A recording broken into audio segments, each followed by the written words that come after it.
నమస్తే welcome to Leo news. Tirumala Tirupati laddu కల్తీ అంశంపై సుప్రీంకోర్టులో ఉన్నటువంటి ఉత్కంఠకు తెరపడింది. సుప్రీంకోర్టు అయితే దీనిపై ఇప్పుడే తీర్పునివ్వడం జరిగింది. మరి తాజాగా సుప్రీంకోర్టు ఎలాంటి తీర్పునిచ్చింది, ఇలాంటి విషయాలన్నీ తెలుసుకుందాం. మనతో పాటు ఉన్నారు సీనియర్ పొలిటికల్ జర్నలిస్ట్ సత్యమూర్తి గారు. నమస్కారం సార్. నమస్కారం అండి. సార్, సుప్రీంకోర్టులో ఇది వైసీపీకి సంబంధించినటువంటి వాళ్ళు వేయడం జరిగింది ఈ లడ్డూకి సంబంధించి. సో నిన్ననే తీర్పు రావాల్సింది వాయిదా పడి ఈ రోజుకి ఇప్పుడే తీర్పు వచ్చినట్టు వార్తలు అయితే వస్తూ ఉన్నాయి. సో సుప్రీంకోర్టు ఎలాంటి తీర్పునిచ్చింది, మరి దీనిపై ప్రజల అభిప్రాయం ఎలా ఉంది, ఏం చెప్తారు? ఇక్కడ ఇందులో ఏంటి అంటే దీని మీద చాలా మంచి ఆర్డర్ ఇచ్చింది సుప్రీంకోర్టు. ఇక్కడ ఈ సిట్ అంటే స్పెషల్ ఇన్వెస్టిగేషన్ టీమ్ ఇప్పటికే చాలా దర్యాప్తు పూర్తి చేసింది.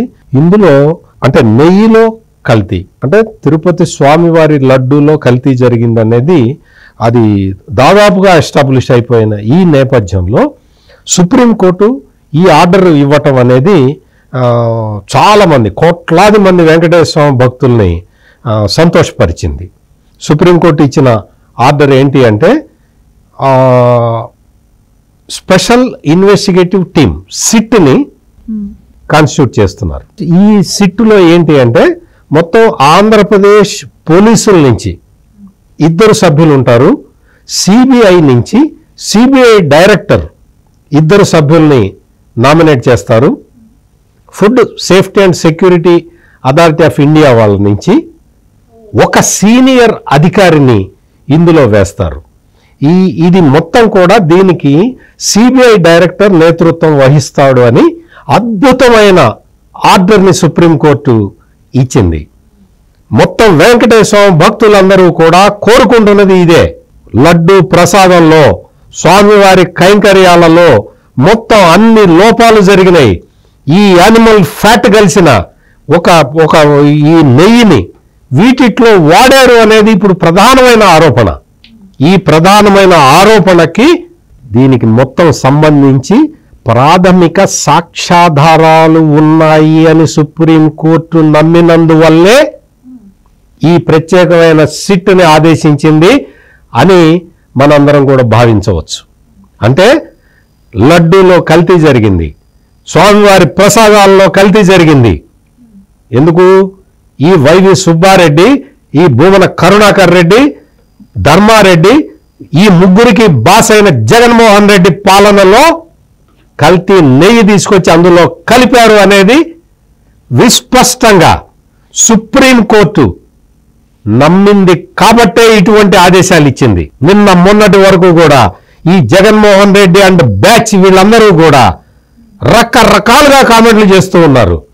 రాష్ట్ర ముఖ్యమంత్రి చంద్రబాబు నాయుడు కొన్ని కామెంట్లు చేసి దీని మీద ఈ విధంగా అపచారం చేశారయ్యా, స్వామివారికి అపచారం చేశారు, కలియుగ దైవానికే వీళ్ళు ద్రోహం చేశారు అని చెప్పి ఆయన ఆవేదన భరితంగా ఆయన కొన్ని వ్యాఖ్యలు చేస్తే ఆ వ్యాఖ్యల్ని పట్టుకొని జగన్మోహన్ రెడ్డి అండ్ బ్యాచ్ వీళ్ళందరూ కూడా అంటే జగన్మోహన్ రెడ్డి తడతడకి దుశ్చతుష్టయం అనేవాడు. ఆ పదాన్ని నేను వాడను, కానీ ధర్మారెడ్డి, సుబ్బారెడ్డి, కరుణాకర్ రెడ్డి, జగన్మోహన్ రెడ్డి ఈ నలుగురు ఏంటో ప్రజలే నిర్ణయించుకుంటారు. ఈ నలుగురు కలిసి చేసిన అపచారం ఇది. ఈ అపచారానికి తోడు జగన్మోహన్ రెడ్డి తిరుమల వెళ్తాను అని చెప్పి వెళ్ళకపోవటం, నడిచి కొండెక్కుతాను అని చెప్పి వెళ్ళకపోవటం, అక్కడ డిక్లరేషన్ మీద సంతకం పెట్టకపోవటం, అన్య మతాచారాలను మొత్తం పాటించే ఈ బ్యాచ్ అంతా కూడా స్వామివారికి అపచారం చేయటమే కాకుండా మొత్తం లడ్డు ప్రసాదాల్లో కల్తీ చేసింది అనేది చాలా స్పష్టంగా అర్థం కాబట్టే సుప్రీంకోర్టు ఈ రోజున ఈ నిర్ణయం తీసుకుంది. అయితే సార్, ఇప్పుడు తీర్పు వచ్చిందో లేదో అప్పుడే వైసీపీ ప్రచారం అయితే మొదలుపెట్టింది. తన సొంత మీడియాలో కొన్ని వార్తలు అయితే రాస్తుంది.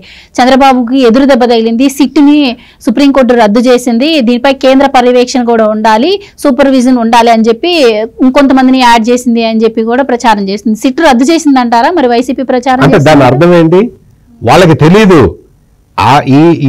ఈ బ్యాచ్కి, ఈ వైసీపీ బ్యాచ్కి అక్కడ సీరియస్నెస్ అర్థం కావట్లా. చంద్రబాబు నాయుడు వేసిన సిట్టుని చంద్రబాబు నాయుడు ఆపాడు.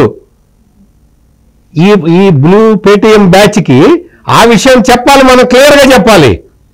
చంద్రబాబు నాయుడు వేసిన సిట్ని డీజీపీ ఏం చెప్పారు, మా టీటీడీ కౌన్సిల్ ఎవరైతే సుప్రీంకోర్టులో వాదిస్తున్నారో ఆయన మాకు అడ్వైజ్ చేశారు, ఆయన అడ్వైజ్ని బట్టి మేము సిట్ని విత్డ్రా చేస్తున్నామని చెప్పారు. సిట్ని విత్డ్రా చేస్తే ఇప్పుడు జగన్మోహన్ రెడ్డి ఆరోపణ ఏంటి అంటే, జగన్మోహన్ రెడ్డి, ఈ అంబటి రాంబాబు, ఈ కొడాలి నాని, ఈ పేర్ని నాని లాంటి ఈ లంపెన్ ఎలిమెంట్స్ ఉన్నారు కదా, వీళ్ళందరూ ఏం చెప్పారు, సిట్ అంటే సిట్, స్టాండ్ అంటే స్టాండ్ అన్నారు కదా. దానికి ఫిట్టింగ్ రిప్లై ఇచ్చింది సుప్రీంకోర్టు. సిట్ అంటే సిట్, స్టాండ్ అంటే స్టాండ్ కాదు ఇది. రాష్ట్ర ప్రభుత్వం వేసిన సిట్ అధికారులు వాళ్ళని చూడంగానే, వాళ్ళ పేర్లు చూడంగానే వీళ్ళకి చెమటలు పట్టినాయి. అందుకనే ఆ సిట్ మీద దారుణమైన కామెంట్లు చేశారు. అయినా సరే సిట్ ఎక్కడా మనస్తాపం కోల్పోకుండా, మనస్తాపానికి గురి కాకుండా, మనస్థైర్యం కోల్పోకుండా వాళ్ళు తమ విచారణని మొత్తం కంప్లీట్ చేసేశారు. కంప్లీట్ చేసిన తర్వాత ఈ లోపల సుప్రీంకోర్టులో కేసు హియరింగ్కి వచ్చింది కాబట్టి మర్యాదపూర్వకంగా, సుప్రీంకోర్టు అంటే గౌరవభావం ఉన్న రాష్ట్ర ముఖ్యమంత్రి ఎన్ చంద్రబాబు నాయుడు ఆ సిట్ దర్యాప్తును ఆపన్నాయా, కోర్టులో ఉంది కదా, కోర్టు ఏదన్నా డైరెక్షన్ ఇస్తుంది అన్న ఉద్దేశంతో రాష్ట్ర ప్రభుత్వం ఒక నిర్ణయం తీసుకొని సిట్ని ఆపింది. సిట్ విరామం ఇచ్చింది, ఆపలా, తీసేలా, విరామం ఇచ్చింది. ఈ రోజున సుప్రీంకోర్టు ఏం చెప్పింది, మీరు సిట్ తోటి దర్యాప్తు చేయటానికి మాకు అభ్యంతరం లేదు, కానీ ఇది కోట్లాది మంది భక్తుల మనోభావాలకు సంబంధించిన విషయం కాబట్టి ఇంకా ఫుల్ ప్రూఫ్గా మనం ఈ నేరాన్ని నిరూపణ చేద్దాము, అందుకని ఈ ప్రత్యేకమైన సిట్ని వేద్దాము. అందులో రాష్ట్ర పోలీసుల నుంచి 2, సిబిఐ నుంచి 2, FSSAI నుంచి 1 సీనియర్ అధికారి, వీళ్ళతో కలిసి సిబిఐ డైరెక్టర్ ఆధ్వర్యంలో ఈ సిట్టు వేద్దాము అని చెప్పింది. ఈ సిట్టు రేపొద్దున రిపోర్టు ఎవరికి ఇస్తుంది, సుప్రీంకోర్టుకి ఇస్తుంది. ఈ విషయాలన్నీ ఈ Jaganmohan Reddy and company first తెలుసుకోవాలి. వాళ్ళకి నాలెడ్జ్ లేదు. వాళ్ళకి ఎంతసేపటికి రాష్ట్ర ప్రభుత్వం మీద బురద జల్లాలన్న ఆలోచన తప్ప జరుగుతున్న పరిణామాలని చూసి ఓర్చుకొని తట్టుకునే అంత శక్తి సామర్థ్యాలు వాళ్ళకి లేవు. అందుకనే ఇటువంటి దుష్ప్రచారం చేస్తున్నారు. ఇది మామూలుగా సిట్ ఆల్రెడీ, నేను ముందరే చెప్పాను, సిట్ ఆల్రెడీ నేరాన్ని నిరూపించేసింది, నిర్ద్వందంగా నిరూపణ అయిపోయింది. ఇప్పుడు ఆ రిపోర్టు చూసిన తర్వాతే బహుశా సుప్రీంకోర్టు ఈ ఆదేశం ఇచ్చి ఉంటుంది. సుప్రీంకోర్టు ఇచ్చిన ఈ ఆదేశం ఏంటి అంటే, మామూలుగా అంటే భక్తులకి, ఏదైనా కొంతమంది భక్తులకైనా రాష్ట్ర ప్రభుత్వమే అంతా చేసింది, విచారణ చేసింది అంటే ఏదైనా అపోహ ఉంటుందేమో, అటువంటి దాన్ని కూడా. నా క్వశ్చన్ కూడా అలా ఉండబోతుంది. ఎందుకు అంటే ఇప్పుడు సిబిఐ వాళ్ళని దీంట్లో యాడ్ చేయడం వల్ల వైసీపీకి ఆస్కారం దొరికింది సిట్ను రద్దు చేసిందని ప్రచారం చేయడానికి. సో దానికి డెప్త్ ఏంటి, ఎందుకు సుప్రీంకోర్టు ఆ నిర్ణయం ఇచ్చింది అని చెప్పి మీలాంటి జర్నలిస్టులకు తెలిసే అవకాశం ఉంది. కానీ చూసే ప్రజలకి తెలియదు, అంటే వాళ్ళకు కూడా ఒక క్లారిఫికేషన్ అయితే రావాలి. సో ఏంటంటే ఇప్పుడు దాంట్లో ఎందుకు సిబిఐ వాళ్ళని యాడ్ చేసింది, అలాగే FSSAI వాళ్ళని ఎందుకు యాడ్ చేయాల్సి వచ్చింది, దీని వెనక సుప్రీంకోర్టు ఆంతర్యం ఏంటంటే ఏం చెప్తారు? మామూలు సామాన్య భాషలో అర్థమయ్యేలాగా చెప్తాను. రాష్ట్ర ప్రభుత్వం దగ్గర చిన్న చాకు ఉంది. సుప్రీంకోర్టు ఏం చేసిందంటే ఆ చాకుని తీసేసి చేతిలో పెద్ద గొడ్డలి ఇచ్చింది. సింపుల్. ఇంకా నేను ఇంతకన్నా చెప్పక్కర్లేదు. చాకు బెటరా, గొడ్డలి బెటరా? ఆలోచించుకోవాలి. జగన్మోహన్ రెడ్డి అండ్ బ్యాచ్ ఆలోచించుకోవాల్సింది ఏంటి అంటే, మామూలుగా ఏదో ఒక చాకు, ఒక చిన్న ఆయుధం ఉన్నది, ఈ ఆయుధం కాదు, ఈ ఆయుధంతో పెద్దగా ఏమి జరగదు కాబట్టి మీ చేతికి పెద్ద ఆయుధం ఇస్తున్నాము అని చెప్పినట్టయింది. పెద్ద ఆయుధం ఎవరి చేతికి? వెంకటేశ్వర స్వామి భక్తులకి. ఇది స్టేట్ గవర్నమెంట్కి సంబంధించింది కాదు, ఇది ఇప్పుడు సుప్రీంకోర్టుకి సంబంధించింది. సుప్రీంకోర్టు భక్తుల మనోభావాలని దృష్టిలో పెట్టుకొని ఈ పెద్ద నిర్ణయాన్ని తీసుకున్నది.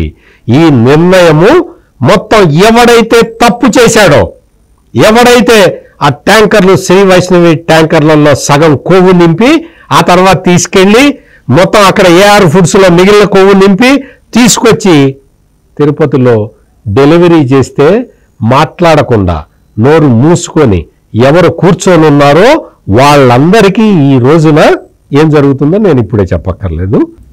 ఒక తిరుపతి ఒక స్వామివారి లడ్డూ ప్రసాదమే కాకుండా మిగిలిన ప్రసాదాల్లో కూడా ఇదే నెయ్యి, కలుషితమైన ఈ నెయ్యినే వాడారు అనేది ఇప్పటికే ఎస్టాబ్లిష్ అయిపోయిన ఫ్యాక్ట్.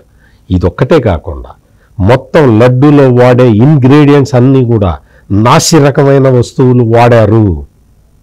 ఈ అనుమానం రాబట్టే FSSAI వాళ్ళని దించారు, food safety and security authority of India వాళ్ళు.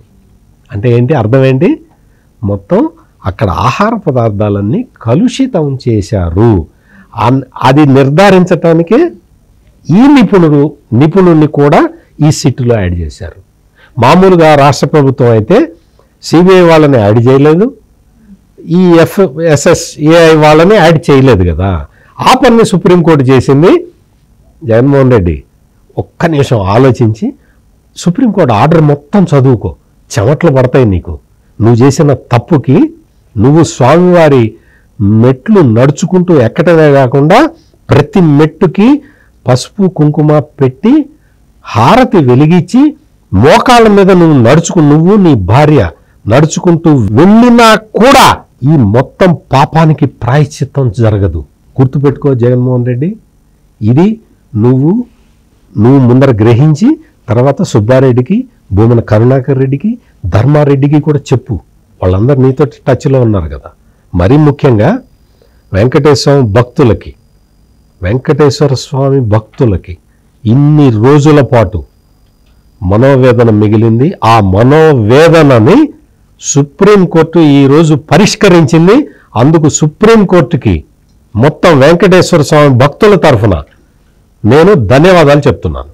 Right sir, thank you so much. నమస్కారం అండి.